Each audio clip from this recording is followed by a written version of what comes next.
Hello കൂട്ടുകാരെ, പുതിയൊരു വീഡിയോയിലേക്ക് എല്ലാവർക്കും സ്വാഗതം. ഇന്നത്തെ വീഡിയോയിൽ നമ്മൾ ഡിസ്കസ് ചെയ്യാൻ പോകുന്ന ടോപ്പിക് വാട്സപ്പ് മെസ്സേജസ് ബാക്കപ്പ് ചെയ്യുന്നതിനെ കുറിച്ചാണ്. നമ്മളിപ്പോൾ യൂസ് ചെയ്തുകൊണ്ടിരിക്കുന്ന മൊബൈലിൽ നിന്ന് മറ്റൊരു മൊബൈലിലേക്ക് മാറുമ്പോൾ നമ്മുടെ വാട്സപ്പിലെ ഫോട്ടോസ്, വീഡിയോസ്, മെസ്സേജസ് ഡിലീറ്റ് ആകാതെ പുതിയൊരു മൊബൈലിലേക്ക് ബാക്കപ്പ് ചെയ്യുന്നത് എങ്ങനെയെന്ന് നോക്കാം. ഓക്കെ, വീഡിയോ ഇഷ്ടമായാൽ മറക്കാതെ ലൈക്ക് ചെയ്യുക. കൂടാതെ നമ്മുടെ ചാനൽ ഫസ്റ്റ് ടൈം വിസിറ്റ് ചെയ്യുന്നവരാണെങ്കിൽ ചാനൽ സബ്സ്ക്രൈബ് ചെയ്ത് തൊട്ടടുത്ത് കാണുന്ന ബെൽ ബട്ടൺ പ്രസ് ചെയ്ത് ആൾ കൊടുക്കുക. ഓക്കെ, ഇനി നമുക്ക് വീഡിയോയിലേക്ക് കിടക്കാം. ഓക്കെ, ഇതിനായി ഫസ്റ്റ് നമ്മുടെ മൊബൈലിൽ വാട്സപ്പ് ഓപ്പൺ ചെയ്യാം. നെക്സ്റ്റ് മുകളിലായി കാണുന്ന 3 ഡോട്ട് ഓപ്ഷൻ ക്ലിക്ക് ചെയ്യാം. ഇപ്പോൾ ഇവിടെ കാണുന്ന സെറ്റിംഗ്സ് ഓപ്ഷൻ ക്ലിക്ക് ചെയ്യാം. ഓക്കെ, ഇപ്പോൾ സെറ്റിംഗ്സ് പേജ് ഓപ്പൺ ആയിട്ടുണ്ട്. സെറ്റിംഗ്സ് പേജിൽ ഒരുപാട് ഓപ്ഷൻസ് കാണാൻ സാധിക്കും. ഇതിൽ നമുക്ക് ചാറ്റ് എന്ന ഓപ്ഷൻ ക്ലിക്ക് ചെയ്യാം.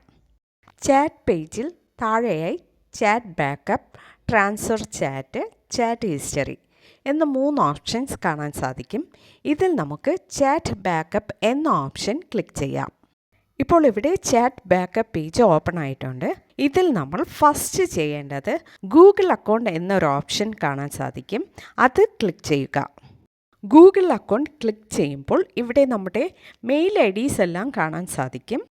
ഇവിടെ നമ്മൾ ഇപ്പോൾ യൂസ് ചെയ്തുകൊണ്ടിരിക്കുന്ന മെയിൽ ID സെലക്ട് ചെയ്യുക. ഇനി ഇവിടെ പുതിയൊരു അക്കൗണ്ടാണ് നമുക്ക് വേണ്ടത് എങ്കിൽ ഇവിടെ താഴെ ആഡ് അക്കൗണ്ട് എന്നൊരു ഓപ്ഷൻ കാണാൻ സാധിക്കും. അത് ക്ലിക്ക് ചെയ്ത് പുതിയൊരു മെയിൽ ID ക്രിയേറ്റ് ചെയ്ത് സെലക്ട് ചെയ്യുക. നെക്സ്റ്റ് ഗൂഗിൾ അക്കൗണ്ടിന് താഴെയായി ഫ്രീക്വൻസി എന്നൊരു ഓപ്ഷൻ കാണാൻ സാധിക്കും. അത് ക്ലിക്ക് ചെയ്യുക. ഫ്രീക്വൻസി ഓപ്ഷൻ മെൻഷൻ ചെയ്യുന്നത് വാട്സപ്പ് ബാക്കപ്പ് എടുക്കുന്ന പീരീഡിനെ കുറിച്ചാണ് ഇവിടെ മെൻഷൻ ചെയ്യുന്നത്. അതായത് നമുക്ക് ഡെയിലി ബാക്കപ്പ് എടുക്കണമെങ്കിൽ ഈ കാണുന്ന ഡെയിലി എന്ന ഓപ്ഷൻ സെലക്ട് ചെയ്യാം. അതല്ല വീക്കിലി ആണ് വേണ്ടതെങ്കിൽ വീക്കിലി സെലക്ട് ചെയ്യാം. അല്ല മന്ത്ലി ആണ് വേണ്ടതെങ്കിൽ മന്ത്ലി എന്ന ഓപ്ഷൻ സെലക്ട് ചെയ്യാം.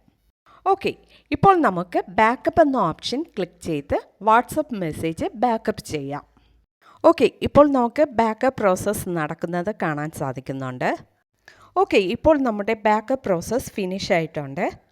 ഓക്കെ ഫ്രണ്ട്സ്, ഇന്നത്തെ വീഡിയോ നമ്മൾ ഡിസ്കസ് ചെയ്തത് വാട്സപ്പ് മെസ്സേജസ് ബാക്കപ്പ് ചെയ്യുന്നതിനെ കുറിച്ചാണ്. ഓക്കെ, വീഡിയോ ഇഷ്ടമായാൽ മറക്കാതെ ലൈക്ക് ചെയ്യുക, ഷെയർ ചെയ്യുക, നിങ്ങളുടെ അഭിപ്രായം കമൻറ്റ് ചെയ്യുക. Okay, thank